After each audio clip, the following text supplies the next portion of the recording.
Imagine this, in just a few short days, an act of faith by millions of people is about to kick off one of the biggest charitable efforts on earth. What if that piece of meat you share isn't just a meal? What if it's a lifeline, a tiny thread in a huge worldwide web of compassion that stretches way further than you ever imagined? This isn't just about a ritual, it's about a massive wave of support reaching people in the most vulnerable spots around the globe. So, what exactly is this incredible act called Qurbani? You've probably heard of it, especially when Dhul Hijjah rolls around. That's the 12th and final month in the Islamic calendar. Qurbani, also known as Udhiya, isn't just some old tradition. It's a really deep act of worship, a spiritual sacrifice that takes us back to an amazing story of faith and devotion. At its very heart, Qurbani is about remembering how Prophet Ibrahim, you might know him as Abraham from other traditions, was willing to sacrifice his beloved son Ismail because God asked him to. It's a story that hits home for people of many faiths, all about unwavering trust. Just when Ibrahim was about to make the ultimate sacrifice, God stepped in and replaced Ismail with a ram. This is that key moment Muslims all over the world remember and honor every year during Eid al-Adha, the festival of sacrifice. The Arabic word Qurbani actually comes from Qurban, which means doing something to get closer to Allah, to God. It's not about the animal's blood or meat reaching God. The Quran puts it beautifully. It's the taqwa, that piety, that awareness of God, the devotion in people's hearts that matters. This act is a powerful nudge for believers to think about what they might be willing to give up, something they really care about, for a higher purpose, for God. So who performs Qurbani? Well, for adult Muslims who are of sound mind and have a certain amount of wealth called the nisab, doing Qurbani is generally seen as either a duty or a very strong recommendation. It's a deeply personal act of faith, but wow, its impact is incredibly communal and reaches so far. Alright, let's pull back the curtain a bit and see how this huge sacred operation actually happens. This is where some of the secrets of Qurbani come out.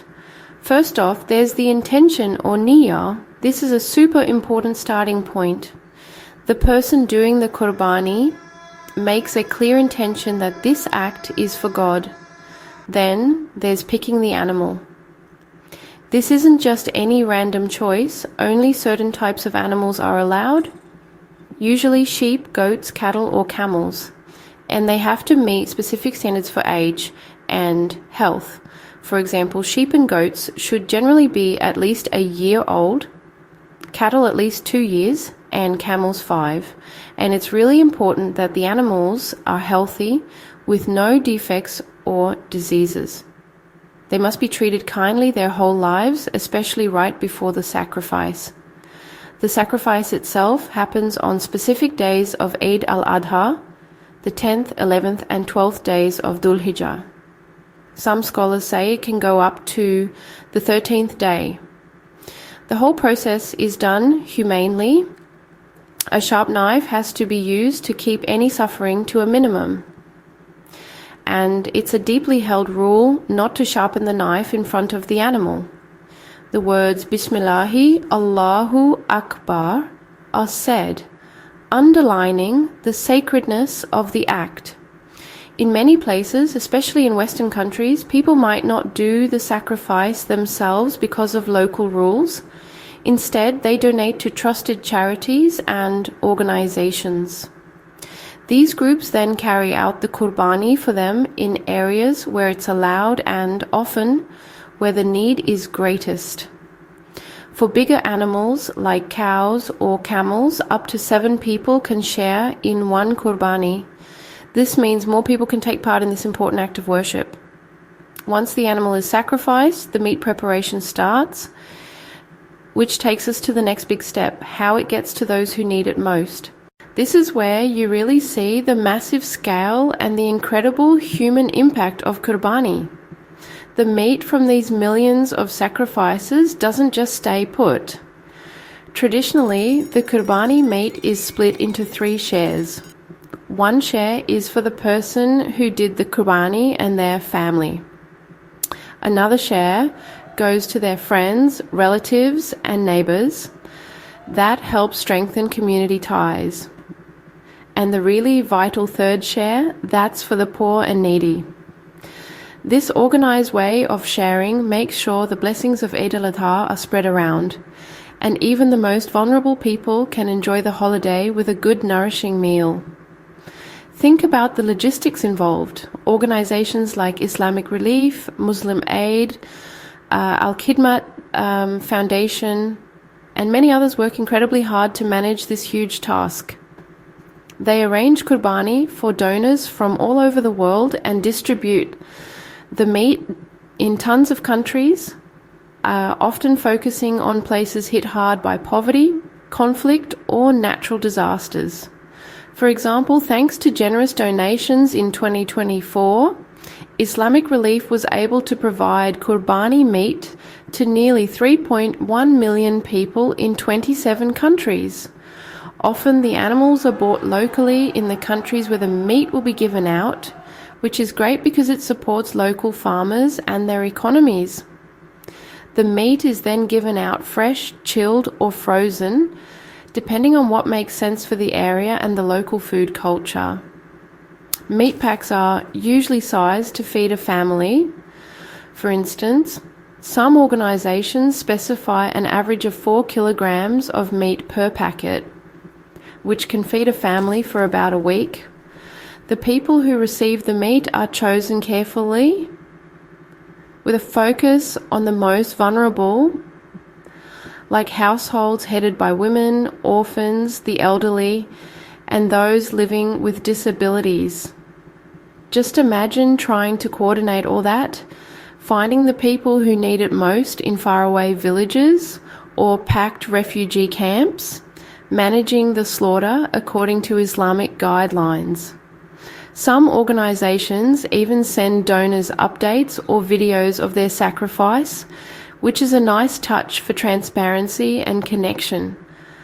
This whole complex system is a powerful global effort to fight hunger.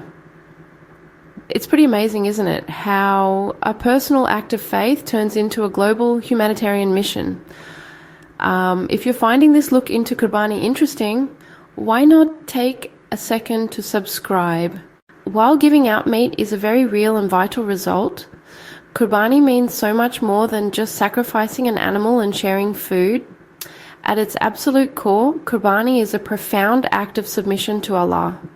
It's like a reenactment of Prophet Ibrahim's total surrender to God's will. This willingness to sacrifice something precious is a powerful spiritual workout, reminding believers to put their faith and obedience above everything else. Then there's compassion and charity. Qurbani is empathy in action. By making sure meat gets to those who often have none, it builds a sense of responsibility for those less fortunate. It's a way of redistributing wealth, ensuring that the joy and blessings of Eid al-Adha are shared by everyone in the community, no matter how much money they have. Qurbani also does a fantastic job of reinforcing community solidarity. The act of sharing with family, friends, and the needy strengthens social connections. When communities come together to do this, from the sacrifice to the distribution, it builds unity and a collective spirit of giving. It's a reminder that everyone is part of one ummah, one global family. And of course, it's an expression of gratitude. Qurbani is a way for Muslims to thank Allah for all His blessings. By giving from what they've been blessed with, they're acknowledging God's generosity. The ritual is also seen as a way to achieve taqwa, or God consciousness and piety. It's an act of worship that purifies the soul and helps build a deeper connection with the Creator. So yes, the meat gives physical nourishment, but the act of Qurbani itself offers spiritual nourishment. It helps grow selflessness, humility, and a real understanding of what it means to give. It encourages a way of life where empathy and generosity aren't just for special occasions, but are an everyday commitment.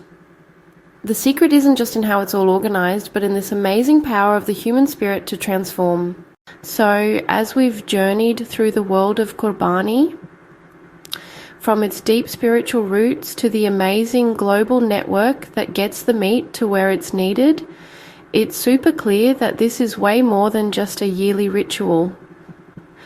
The secrets we've talked about aren't hidden tricks, but the incredible layers of devotion, careful planning, and widespread compassion that make this practice what it is. We've seen how a personal act of faith, going all the way back to Prophet Ibrahim's ultimate test of submission, grows into one of the biggest yearly charitable efforts in the world. We've looked at the step-by-step process, from the sincere intention and careful choice of animals to the humane sacrifice and the traditional three-way split of the meat. And most importantly, we've seen how this meat really helps millions. It's a lifeline for families struggling with food shortages, giving them essential protein and nourishment. Often it's their only chance to eat meat all year long. It helps local economies, empowers communities, and builds a global sense of unity and shared responsibility. Charities and individuals work side by side, making sure these blessings reach the most vulnerable people, from busy cities to the most remote villages across so many countries. The impact is huge, touching countless lives with hope, dignity, and the joy of aid. Qurbani is truly faith in action, a beautiful mix of spiritual devotion and hands-on compassion that tackles real-world problems while also feeding the soul. It reminds us all of the power of sacrifice, how important it is to share, and the deep connections that link all of us as human beings. Thanks for joining us as we explored the world of Qurbani. We really hope this has given you a new perspective on this incredible practice. If you want to learn more about Qurbani or find organizations that help make this beautiful act of giving happen, we'll pop some resources in the description below. Don't forget to give this video a thumbs up if you found it valuable, share it with others who might be interested, and subscribe for more content that looks into the fascinating ways faith, culture, and global impact meet. Until next time, think about the power of giving and the amazing change it can create